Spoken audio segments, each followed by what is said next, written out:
Doctor Subhash Babu, ത്രിവിക്രംജി പറഞ്ഞതിനോട് താങ്കൾ യോജിക്കുന്നുണ്ട്. മറ്റൊരു കാര്യം, ആഗസ്റ്റ് മാസത്തിലൂടെയാണ് നമ്മൾ കടന്നു പോകുന്നത്. 1979 ആഗസ്റ്റ് 11 ഗുജറാത്തിലെ മോവി ഡാം തകർന്ന് 15,000-ഓളം ആളുകളാണ് മണ്ണടിഞ്ഞത്.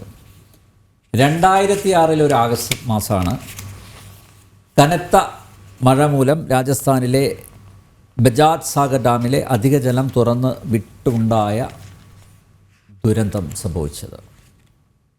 അപ്പോൾ ഈ വിഷയത്തെ ലാഘവത്തോടെ കാണാൻ പറ്റുമോ? കൃത്യമായ ഇടവേളകളിൽ അണക്കെട്ടിൻ്റെ സുരക്ഷയെപ്പറ്റി ആശങ്ക പരക്കുന്നത് എന്തുകൊണ്ടാണ്?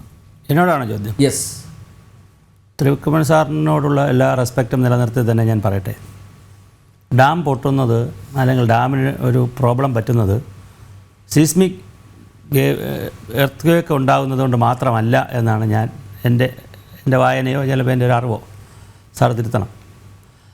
3 ഘടകങ്ങൾ കൊണ്ടാണ് സംഭവിക്കുക. ഒന്ന്, സാർ പറഞ്ഞതിനാണ് സീസ്മിക്കായിട്ടുള്ള ഭൂചലനം ഉണ്ടായാൽ ഡാം പൊട്ടാം. രണ്ടാമത്തെ ഘടകം ഹൈഡ്രോളജിക് ആയിട്ടുള്ള, അതായത് മഴ, വെള്ളം ഇതുമായി ബന്ധപ്പെടുത്തിയിട്ടുള്ള ഒരു ഡാമിന് നിറയാൻ പറ്റുന്നതിനേക്കാൾ ജലം നിറയുകയും പിന്നെയും തുടർച്ചയായി മഴ പെയ്യുകയും ചെയ്താൽ ഉണ്ടാകാവുന്ന ഒരു അസ്ഥിരത. മൂന്നാമത്തെ ഭാഗം സ്ട്രക്ചർ, ഇതുണ്ടാക്കിയിരുന്ന സ്ട്രക്ചർ, ആ സ്ട്രക്ചറിന് സംഭവിക്കുന്ന കാലപ്പഴക്കം കൊണ്ടോ നിർമ്മിച്ച സമയം കൊണ്ടോ. ഇപ്പോൾ നമ്മൾ പാലാരിവട്ടം പാലമൊക്കെ കാലമെടുത്തിട്ടൊന്നും അല്ലല്ലോ പൊട്ടിയത്. നിർമ്മിച്ച സമയത്തോ കാലപ്പഴക്കം കൊണ്ടോ അതിൻ്റെ ഏതെങ്കിലും മെറ്റീരിയലിന് കുഴപ്പം വന്നാൽ, അതിൻ്റെ സ്ട്രക്ചറിന് എന്തെങ്കിലും കുറവ് വന്നാൽ അല്ലെങ്കിൽ പ്രശ്നം വന്നാൽ പൊളിയാം. ഇത് 3 കാരണങ്ങൾ ആണ് ഈ ഡാമിനെ സംബന്ധിച്ച് നമ്മൾ വിലയിരുത്തേണ്ടത്. അതിൽ സീസ്മിക്കായിട്ടുള്ള കാര്യങ്ങളിൽ ഡൽഹി IIT പഠനം തന്നെ വന്നിട്ടുള്ളത്. ഡൽഹി IIT റൂർക്കി IIT ആണ് കേരള ഗവൺമെൻറ്റിനോട് 2 പഠനം നടത്തിയത്. അവരുടെ പഠനത്തിൽ പറഞ്ഞിട്ടുള്ളത് 3 പ്രാവശ്യം, ഞാനതിൻ്റെ രേഖകളും കൂടെ കൊണ്ടാണ് വന്നത്, 3 പ്രാവശ്യം 1924, അതായത് മൂന്നാറിലടക്കം വെള്ളപ്പൊക്കം ഉണ്ടായ 99 വെള്ളപ്പൊക്കം, 42 വെള്ളപ്പൊക്കം, 61 വെള്ളപ്പൊക്കം, ഈ 3 സമയത്തും നന്നായി ആ പ്രദേശത്ത് നല്ല മഴയുണ്ടായിരുന്നു. അങ്ങനെയാണെങ്കിൽ ഇപ്പോൾ പെയ്യുന്ന മഴയുടെ ജലനിരപ്പ്, മഴ വന്ന് കൂടി ജലനിരപ്പ് ഡാമിനേക്കാൾ ഉയർന്നൊരു 160 അടി വരെ വന്നാൽ 11 മണിക്കൂറോളം തുടർച്ച, ഇതെല്ലാം എൻ്റെ നിഗമനങ്ങളൊന്നുമല്ല, എൻ്റെ സ്റ്റഡിയൊന്നുമല്ല, ഇത് റൂർക്കി IITയിലെയും ബോംബെ IITയുടെ ഡൽഹി IITയുടെക്കാരും കേരള ഗവൺമെൻറ്റിന് വേണ്ടി പഠിച്ചു കൊടുത്ത രേഖയിലുള്ളതാണ് ഞാൻ പറഞ്ഞത്. 11 മണിക്കൂർ തുടർച്ചയായി മഴ നിൽക്കുകയൊക്കെ ചെയ്താൽ ഡാം ഇൻസ്റ്റേബിൾ ആകുമെന്നും അതിന് ഇടുക്കി ഡാമിനും അത് ഉൾക്കൊള്ളാൻ, കാര്യം ഇപ്പം നമ്മൾ പറഞ്ഞു വെക്കുന്നത് ഇടുക്കി ഡാം ഇതെല്ലാം ഉൾക്കൊള്ളുമെന്നുള്ളതാണ്, ഉൾക്കൊള്ളാൻ കഴിയില്ല എന്നുള്ളൊരു റിപ്പോർട്ട് അവർ കൊണ്ടുവന്നിട്ടുണ്ട്. അതുപോലെ തന്നെ ഇതിൻ്റെ സ്ട്രക്ചറിനെ സംബന്ധിച്ചും സുർക്കി എന്ന് പറയുന്ന കുമ്മായവും സുർക്കിയും പുറത്ത് കുറച്ച് പോറലുകളും ഇതൊക്കെ കണ്ടപ്പോൾ വെള്ളം കുറഞ്ഞ സമയത്ത് അകത്തും റിമോട്ട് സ്കാനർ വെച്ച് പല സ്ഥലങ്ങളിലും ചെറിയ ചെറിയ വിള്ളലുകൾ കണ്ടെത്തിയിട്ടുണ്ട്. വിള്ളലുകളല്ല, പോറലുകൾ, ഈ പൊടിഞ്ഞ് പോയിട്ടുള്ളത്. അതിനവർ ടൺ കണക്കും പറയുന്നുണ്ട്. അതിനകത്തുനിന്ന് കുമ്മായം പുറത്തെടുത്തിട്ടുള്ള അല്ലെങ്കിൽ ഈ സുർക്കി പോലുള്ളത് മിശ്രിതം പൊളിഞ്ഞു പോയതിൻ്റെ ടൺ കണക്കും പറയുന്നുണ്ട്. ഇൻ്റർനാഷണലായിട്ടുള്ള ഡാം സേഫ്റ്റിയെ സംബന്ധിക്കുന്ന കമ്മിറ്റികളും അനിശ്ചിതത്വം നിൽക്കുന്ന ഡാമുകളിൽ മുല്ലപ്പെരിയാർ ഡാമിനെ ഉൾപ്പെടുത്തിയിട്ടുണ്ട്. ഞാനിതൊന്നും പറയുന്നത് നാളെ അവിടെയുള്ള ആളുകളെ പേടിക്കാനോ ഒന്നുമല്ല, ഉൾപ്പെടുത്തിയിട്ടുണ്ട്. നിരവധി പഠനങ്ങളുണ്ട്. നിരവധി തവണ കേരളം ഇത് ആവശ്യപ്പെട്ടിട്ടുണ്ട്. തമിഴ്നാടിനോട് ആവശ്യപ്പെട്ടിട്ടുണ്ട്, കോടതിയോട് ആവശ്യപ്പെട്ടിട്ടുണ്ട്, ഒരുപാട് കമ്മീഷന് വെച്ചിട്ടുണ്ട്. ഇത് വെച്ചപ്പോൾ ഇപ്പോൾ മരിച്ചുപോയ, എന്നാണ് എൻ്റെ വിശ്വാസം, മരിച്ചുപോയി, ഇത് ഇനി തെറ്റുണ്ടെങ്കിൽ തിരുത്തണം, പ്രേക്ഷകർ കേൾക്കുമ്പോൾ മരിച്ചുപോയി, Ramaswamy Iyer, secretary, IAS Tamil Nadu secretary, തമിഴ്നാട്ടിലെ ഉണ്ടായിരുന്ന അദ്ദേഹം കേന്ദ്ര ജലവിഭവ വകുപ്പിന് സെക്രട്ടറി ആയിരുന്നു. അദ്ദേഹം വളരെ ആഴത്തിൽ ഈ വിഷയങ്ങളെ പഠിക്കുകയും നദീജല കരാറുകളെക്കുറിച്ചുള്ള പുസ്തകങ്ങൾ എഴുതുകയും വളരെ ആഴത്തിൽ പഠിച്ചിട്ടുള്ള ആളാണ്. അദ്ദേഹം പറഞ്ഞത് ഈ ഡാം സുരക്ഷിതമല്ല. രണ്ടാമത് അദ്ദേഹം ഒരു കാര്യം പറഞ്ഞു, ശരി, ഞാൻ പറയുന്നത് തെറ്റാണെങ്കിൽ, ഞാനൊരു IASകാരനാണ്, ഞാൻ പറയുന്നത് തെറ്റാണെങ്കിൽ ഒരു അന്താരാഷ്ട്ര ഏജൻസിയെ വെച്ച് ഇതിന് പഠനം നടത്തണം. ഒരിക്കലും CWCയിലെ ആളുകളെ വെച്ച് ഇത് പഠിക്കരുത്, സെൻട്രൽ വാട്ടർ കമ്മീഷനിലെ ആളുകളെ വെച്ച് പഠിക്കരുത്. സുപ്രീം കോടതി നിയോഗിച്ചത് CWCയിലെ ആളുകളെ വച്ച് പഠിക്കണോ വേണ്ടോ തീരുമാനിച്ചപ്പോൾ CWCയിലെ റിട്ടയർ ആയിട്ടുള്ള തട്ടേ സാറിനെയാണ് ഇതിനകത്ത് ചുമതലപ്പെടുത്തിയത്. അപ്പോൾ അത് അദ്ദേഹത്തിൻ്റെ റിപ്പോർട്ടിൽ കേരളത്തിൻ്റെ പരാതി നമ്മളെ സീരിയസ് ആയി കേട്ടില്ല എന്നുള്ളതാണ്.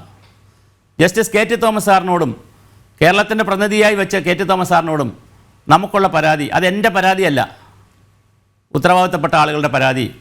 അദ്ദേഹം നന്നായി കാര്യങ്ങൾ ലിസൺ ചെയ്തില്ല എന്നുള്ള, അതിന് സമയം അനുവദിച്ചില്ല എന്നുള്ള പരാതിയുണ്ട്. നമ്മെ സംബന്ധിച്ചിടത്തോളം മന്ത്രി ഒരിക്കലും റോഷി അഗസ്റ്റിനെ പോലെയോ അല്ലെങ്കിൽ ഞാനാണ് മന്ത്രിയായാലും പൊട്ടും നിങ്ങളെല്ലാവരും ഓടിപ്പൊക്കണമെന്ന് പറയാൻ കഴിയില്ല.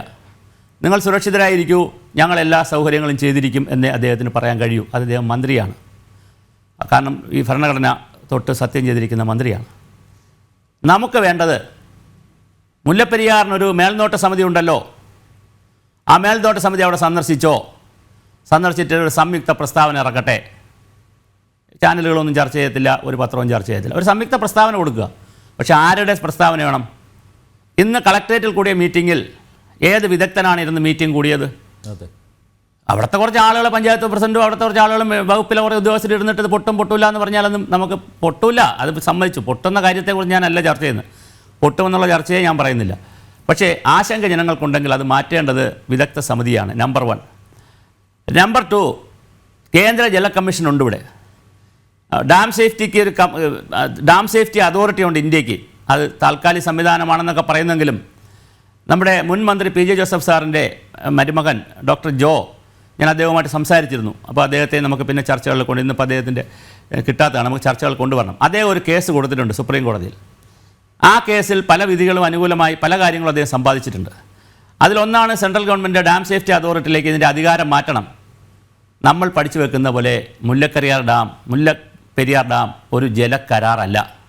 അങ്ങനെ തമിഴ്നാടിന് വെള്ളം കൊടുത്ത് നമ്മൾ പൈസ വാങ്ങുന്നുമില്ല.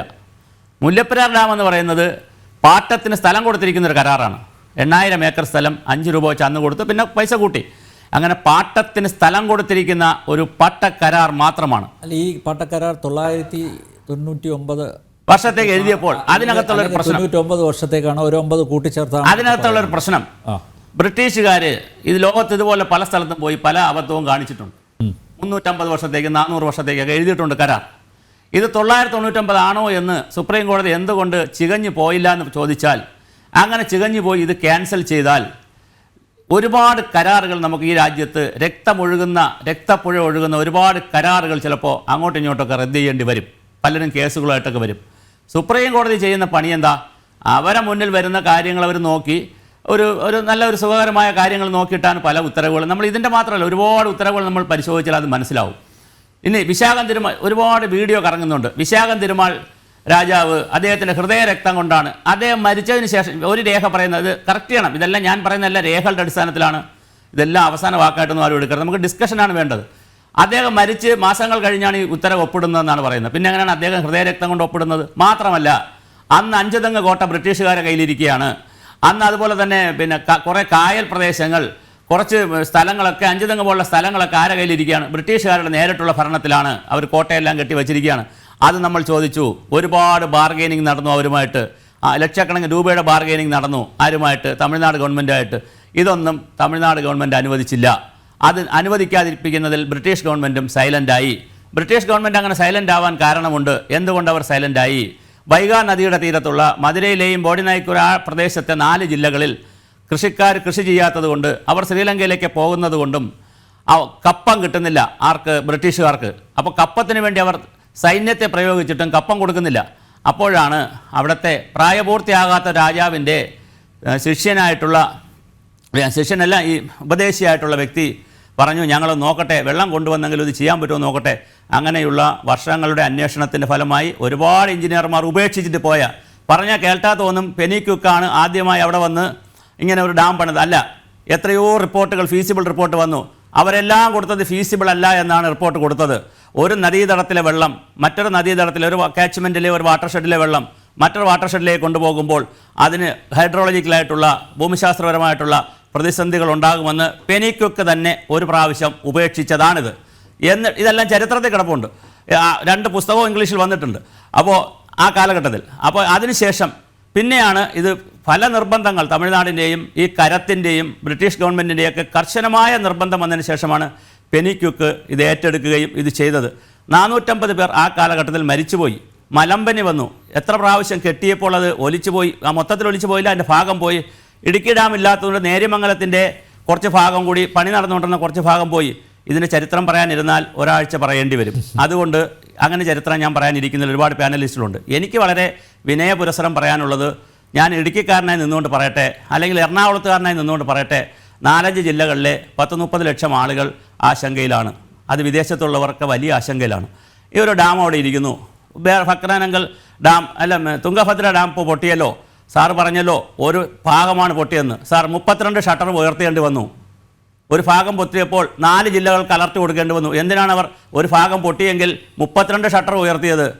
അവർക്കറിയാം ഡാം സുരക്ഷിതമല്ല. ഒരെണ്ണം പൊട്ടിയാൽ ബാക്കി തുറന്നില്ലെങ്കിൽ ബാക്കിയും പൊട്ടും, അല്ലെങ്കിൽ അത് പകരം വരും. 32 വരെ തുറന്നു. അവർ 4 ജില്ലയ്ക്ക് അലർട്ട് കൊടുത്തു. എന്തിന്? നമ്മൾ പിന്നെ ഒരു കാറ് പണിത് വെച്ചിരിക്കുന്ന പോലെയോ ഒരു വീട് പണിത് വെച്ചിരിക്കുന്ന പോലെയോ മറ്റേ ഒരു വിമാനത്തിനെ പോലെ ഡാം കാണാൻ പറ്റില്ല. കാരണം അതുണ്ടാക്കുന്ന അപകടത്തിൻ്റെ ആധിക്യം വലിപ്പം എത്രയെന്ന് നമുക്കറിയില്ല. അതുകൊണ്ട് അടിയന്തരമായി ഡാം ബ്രേക്കിംഗ് അനാലിസിസ് എന്തുകൊണ്ട് നടത്തുന്നില്ല? നടത്തണ്ടേ? അത് നമുക്ക് നടത്തിയെടുക്കാൻ പറ്റുന്നതല്ലേ?